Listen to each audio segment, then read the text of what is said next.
No one delivers more exclusive interviews with ATA executives than CBT News.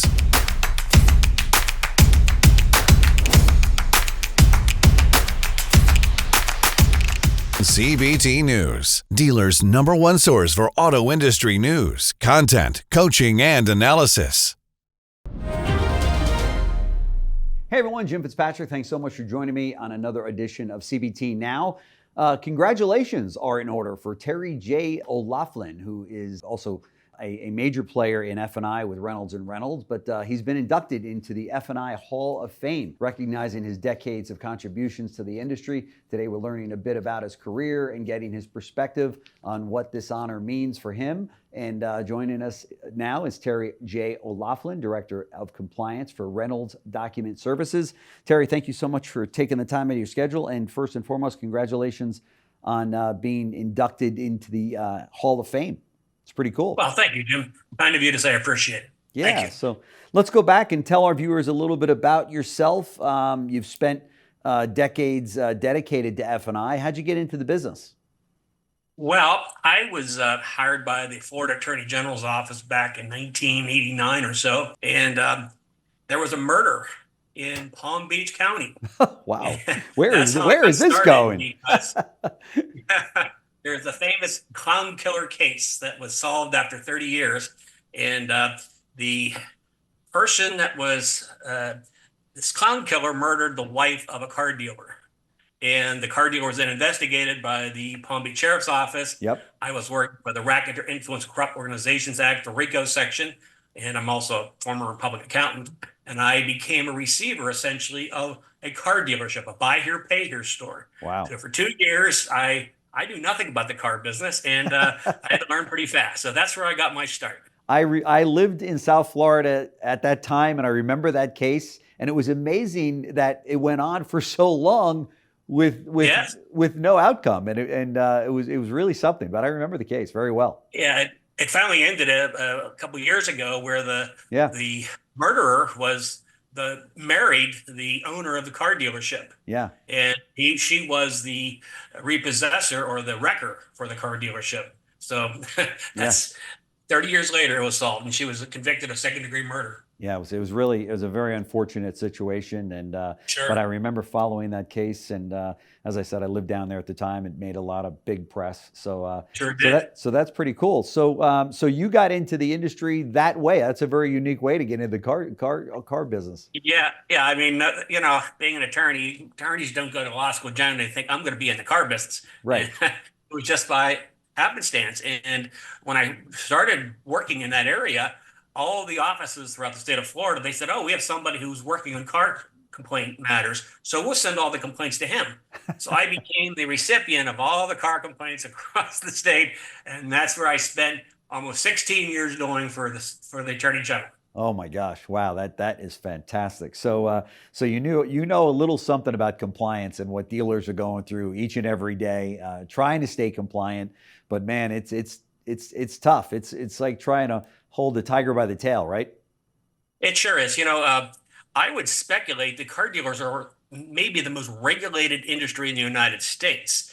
There's a parade, a whole litany of compliance laws and regulations, federal level, state level, and so forth. Yeah. That dealers have to pay heed to, and it's an ongoing challenge because the laws are added and they're never reduced. Yeah. And so it's just a avalanche of litigation or avalanche of regulations that dealers have to sort through. That's right. And even more so each and every year. I think with this new Trump administration, we might see a lightening or maybe he's pulling back a little bit on all that a dealer has got to go through, but there's still a pile of compliance, right?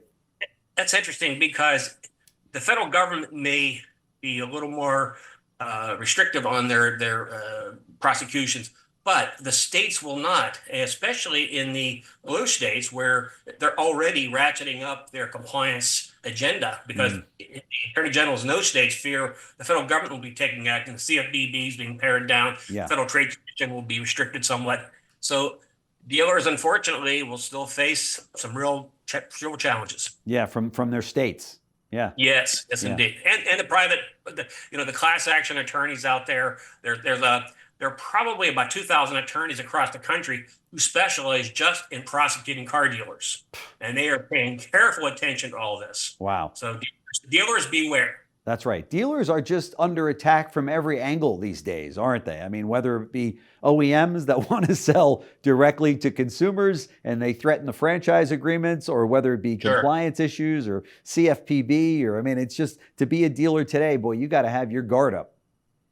Yeah, you do. And it's in a way, it's a sort of left-handed tribute to the success of car dealers themselves. Yeah. Car dealers do quite well. They are each a separate small business. Sometimes they're very large businesses, and they do make money. They do well. They do wonderful things for the community. So they're targets in a number of different ways. That's right. Yeah, there's no question about it.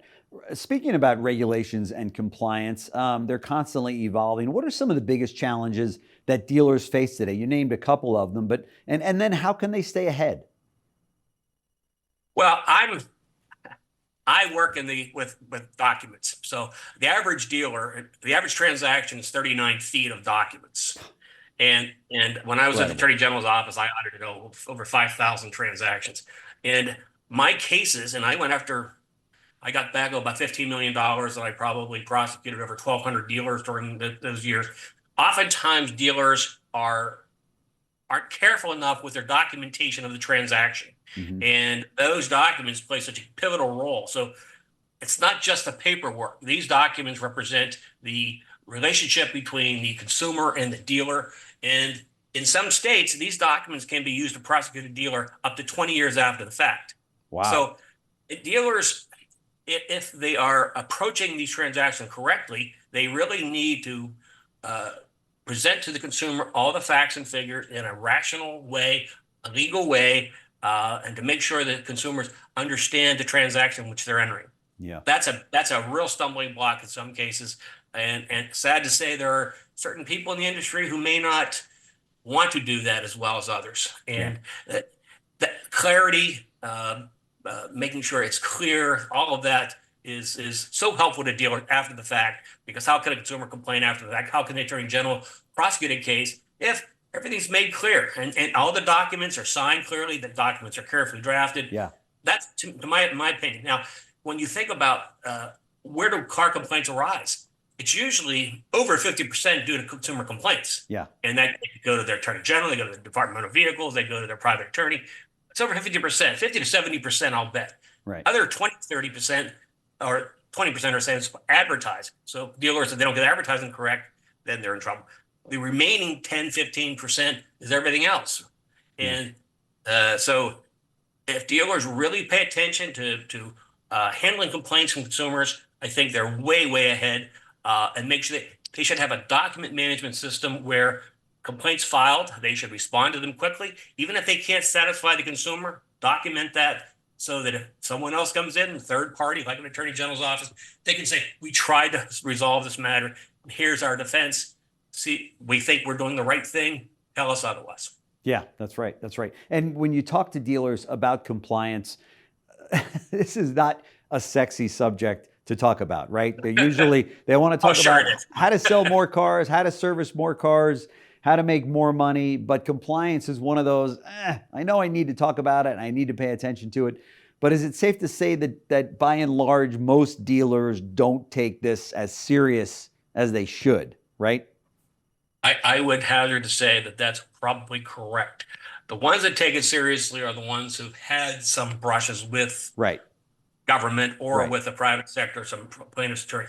They all should. In fact, I would argue that dealers should announce to the world how they are complying with all of these matters. Have their code of ethics on the wall. Have all their personnel educated properly, training programs, designations. There are all kinds of wonderful training programs out there like AFIP and so on, the Association of Finance Insurance Professionals. The dealers should be really models of civility in how they do business. And I think that would actually help them a lot. That's right. That's right. And these large dealer groups and maybe some of the publics, probably all of the publics, have a compliance officer, right? Where they've got somebody built in that group that says they're watching out for this. Yeah, every dealer should have a compliance officer. And some, for example, the safeguards rule the privacy. There are certain rules that already require a designated person. Right. But if a dealer is wise and they are looking out for their own interests, they should have someone on staff who's a compliance officer that handles all these issues and becomes conversant with potential risks. That's right. And that's find out what those risks are, prepare for them in advance. You can say dealers can save themselves an awful lot of anguish and money by doing it that way. Oh, there's no question. If a dealer today has 3-4 stores and he's got 4 F&I people per store, he's got probably 12 to 16 different doors into his bank account through, each one is almost a walking liability if in the event those 16 individuals are not trained on an ongoing basis in the area of compliance, right? Because if you have, I've been at dealerships where they've got compliance training once a year, and then there's movement and there's turnover in that department. So it's conceivable that sometimes the new F&I managers, they've never had compliance training, even though, you know what I mean? They missed the training for that year or for that quarter. It's something that's got to be looked at every single day, right? Yeah, I mean, there's often this concept of like compliance culture. Yeah. The dealership should embrace a culture of here's the law, here's how we're going to follow it. Yeah. Here's how everybody is going to be part of the employee manual. It's going to be every 3 months. Right. People are going to have to stay attuned to the newest changes in the law. That's why the compliance officer can be helpful, because that person can help in that educational process, plus third parties. Moreover, I mean, companies like Reynolds, we certainly help people with questions. We help people navigate some of these issues. When we talk about documents, we're there to make sure they understand documents. And that's true. Dealers hire numerous third parties, outside companies to work with them. Yeah. I mean, all those organizations should be willing to help dealers with this ongoing compliance challenge. Yeah, for sure. And what advice would you give to the next generation of professionals that are entering F&I and are in the compliance space? Well, the first thing is obviously you need to educate yourself really well. Yeah. And I would urge everyone who's entering the finance and insurance world to take some of these courses to become a certified person. And there are a number of them, ACE, AFIP, ADCO, there are a whole slew of them out there that would provide that kind of helpful information. Right. Secondly, it's incredible to me how finance managers don't even read their own documents. So it takes 39 feet of documentation to sell a car, right? I mean, it's a closing. That's an awful lot of reading, right. But they should know everything there is in those documents. Yeah. And obviously we draft them appropriately and so forth, but they should understand everything in those documents and be prepared to answer any question for the consumer. And third, I think it's how to help consumers navigate themselves. Yeah. There are all kinds of software out there, things of that nature, but it's a person-to-person business. And those finance managers have a really strong role. They should, just like a real estate agent, they should help that consumer work through these things, be prepared to answer questions. Yeah, I totally agree. And as an F&I manager, a former F&I manager myself, I didn't read all of those things. I will tell you. I don't know that any of my colleagues did either. But we were counting on the fact that the dealer principal or his team already knew, and they had us covered in this area. Is that a common assumption? Yeah, too quick. I went undercover a couple of times as a finance manager when I was at the Attorney General's office. And I can assure you, some of these people didn't understand exactly what they were doing. Moreover, I took a lot of depositions over the years, and I've talked to hundreds of car dealers over my tenure. And they think, oh, someone else is taking care of that. That's right. And they're not. I mean, that's right. The finance manager, he's making an agreement on behalf of the dealer. Yeah. That's a contract. So someone should be designated like the compliance officer. Somebody there at the dealership should be reviewing these documents, knowing everything that's in them. And if they don't know certain term, they should ask. That kind of education is helpful. Moreover, if a finance manager feels confident about the documents, he could be better at sale. That's right. I think. That's right. And by the way, it should be said that, with all of the great things that dealers do, and they could sell hundreds of cars, it only takes that one case that hits the press, in this area, right, where they drop the ball, and guess what? Everybody goes, oh, don't go to that dealership because they're going to screw you, or they're not going to do something right. And you're only talking about one case out of thousands of transactions. Yeah, I recall a dealer that we had a complaint against, and he just was so difficult and a reporter picked up on the case. Oh, yeah. And it's exactly what you described. Yep. And this dealer spent an awful lot of money in advertising. And Yeah. that one story, Attorney General investigating this dealer over this one complaint, Yep. led to a terrible result for the That's poor dealer. right. All a consumer has to hear is Attorney General and the name of the store in the same sentence, and they go, "I'm not going there." Yeah. Right? You don't want that. That's right. You definitely don't want that. Well, Terrence J. O'Laughlin, also called Terry, so I'm just going to call you Terry. Right. So Terry O'Laughlin, Director of Compliance for Reynolds Document Services. Congratulations again on being inducted into the F&I Hall of Fame. That's pretty cool. So now you can go into Reynolds and ask for a raise, because now you got that. I mean, now you got that. Jim, I like your advice. I like it a lot. That's great. I will talk to Mr. Walsh on your behalf. So, all right. Thanks, Jim. Appreciate it. Thanks so much. All right. Have a Thank great day.